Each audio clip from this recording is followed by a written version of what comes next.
Hello friends, આપણે આગળના વિડીયોમાં પ્રશ્ન 3 જેમાં પ્રકરણ 9ની અંદર દાખલા નંબર 1ના 4 પ્રશ્નોનું સોલ્યુશન જોયું. આજે આપણે દાખલા નંબર 2 એની અંદર જે 4 પ્રશ્નો આપ્યા છે એનું સોલ્યુશન જોવાનું છે. તો ચાલો વિદ્યાર્થી મિત્રો શરૂ કરીએ. દાખલા નંબર 2 ની અંદર ત્રિકોણ ABC નું ક્ષેત્રફળ 90 સેમી સ્ક્વેર છે. જો BC બરાબર 15 સેમી હોય તો વેધ AM શોધો. તો આપણે અહીંયા પહેલા ત્રિકોણ ABC દોરીએ. ત્રિકોણ ABC એની અંદર એનું ક્ષેત્રફળ આપી દીધું છે. BC જે છે પાયો છે, તો આપણે નામ નિર્દેશન એ રીતે કરવાનું. પાયો કયો છે? BC, અને એની ઉપર એક વેધ આપ્યો છે AM. તો તમે જોઈ શકો છો, બરોબર. તો અહીંયા આપણે હવે એનું ક્ષેત્રફળનું સૂત્ર મૂકીએ ત્રિકોણનું, કે ત્રિકોણ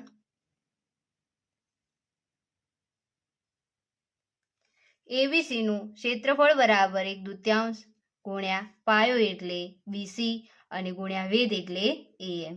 ક્ષેત્રફળ આપી દીધું છે 90 સેમી સ્ક્વેર, લખી દીધું 1/2. BC આપણને આપ્યા છે 15 સેમી, એ લખ્યા, અને AM શોધવાના છે. આ બે જે બરાબરની આ બાજુ ગુણાકારમાં ભાગાકારમાં છે, તો આ બાજુ ક્યાં જશે? 90ના ગુણાકારમાં, અને જે 15 ગુણાકારમાં છે એટલે કે અંશમાં છે એ છેદમાં જતા રહે. તો આપણે મૂકી દીધા. હવે આના અવયવ પાડી દઈએ 90 અને 15ના.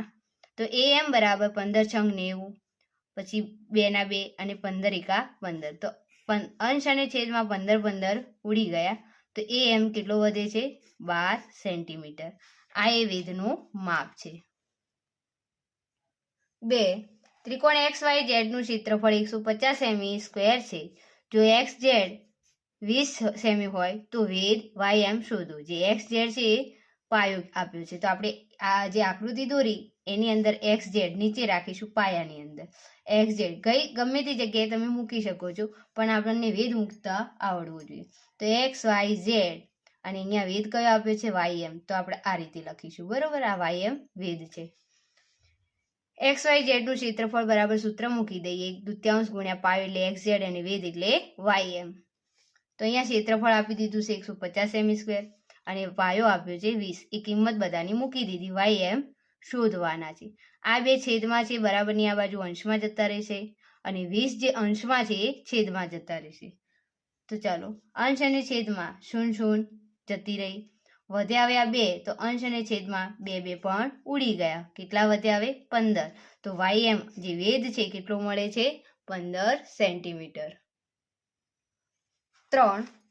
ત્રિકોણ PQR નું ક્ષેત્રફળ 120 સેમી સ્ક્વેર છે. PQ બરાબર 16 સેમી હોય તો વેધ RN શોધો. તો આપણે આકૃતિ દોરેલી છે, તમને દેખાય છે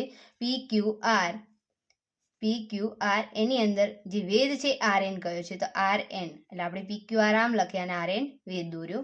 ક્ષેત્રફળ આપેલું હતું 120 સેમી સ્ક્વેર, PQ આપ્યા છે આપણને 16 સેમી સ્ક્વેર, અને RN શોધવાના છે. બરાબરની આ બાજુ 2 છેદમાં છે જે અંશમાં જતા રહેશે, અને જે 16 અંશમાં છે છેદમાં જતા રહેશે. હવે એના આપણા અવયવ પાડી દઈશું. તો 120ના અવયવ 15 × 120, 2 ના 2 અને 16ના અવયવ લખ્યા 8 દુ 16. અંશ અને છેદમાં સમાન અંક ઉડી ગયા. વધ્યા કેટલા? 15. તો જે RN વેધ છે, વેધ કેટલો મળે છે આપણને? 15 સેન્ટીમીટર. નંબર 4. ત્રિકોણ DEF નું ક્ષેત્રફળ 68 સેમી સ્ક્વેર છે. જો વેધ DM બરાબર 8.5 સેમી હોય તો પાયો EF શોધો. અહીંયા આકૃતિ દોરેલી છે DEF નું ક્ષેત્રફળ, એમાં પાયો DM છે. કયો છે? વેધ DM છે. તો આ વેધ આપણે મૂકી દીધો DM, અને પાયો EF છે. અહીંયા જે 3 દાખલા ગણ્યા એમાં પાયો આપેલો હતો અને વેધ શોધવાનું હતું. અહીંયા વેધનું માપ આપેલું અને શું શોધવાનું છે? પાયો. તો કિંમત મૂકી દઈએ. અહીંયા 68 સેમી સ્ક્વેર ક્ષેત્રફળ આપ્યું છે, 1/2 EF શોધવાના છે, અને 8.5 વેધનું માપ આપેલું છે. જે 2 છેદમાં છે અંશમાં જતા રહેશે, બરાબરની આ બાજુ, અને જે 8.5 અંશમાં છે એ છેદમાં જતા રહેશે. તો ચાલો, 68 ના 68 2, આ જે 8.5 છે એ પોઈન્ટ નીકાળતા, પોઈન્ટ નીકાળશું એટલે ક્યાં જશે? ઉપર જશે.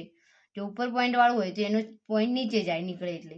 તો આ મૂકી દીધું. હવે એના અવયવ પાડી દઈએ. 17 × 4 = 68, 2 5 દુ 10 અને 17 × 5 = 85. 17 ઉડી ગયા. હંમેશા જે શોધવાનું એ ડાબી બાજુ રાખવાનું. આ બાજુ લાવ્યા આ બાજુ, તો એની અંદર કઈ શું અંશ અને છેદ બદલાશે નહીં, કેમ કે બંને સાઈડથી બદલી કાઢ્યું એટલે. અંશ અને છેદમાં 5 5 પણ ઉડી ગયા. તો કેટલા વધે છે? 4 દુ 8, 8 દુ 16. તો આપણને જે પાયો છે, પાયો કેટલો મળે છે? 16. અને વેધ કેટલો છે? 8.5 આપ્યો હતો એટલે આપણને પાયો મળ્યો 16.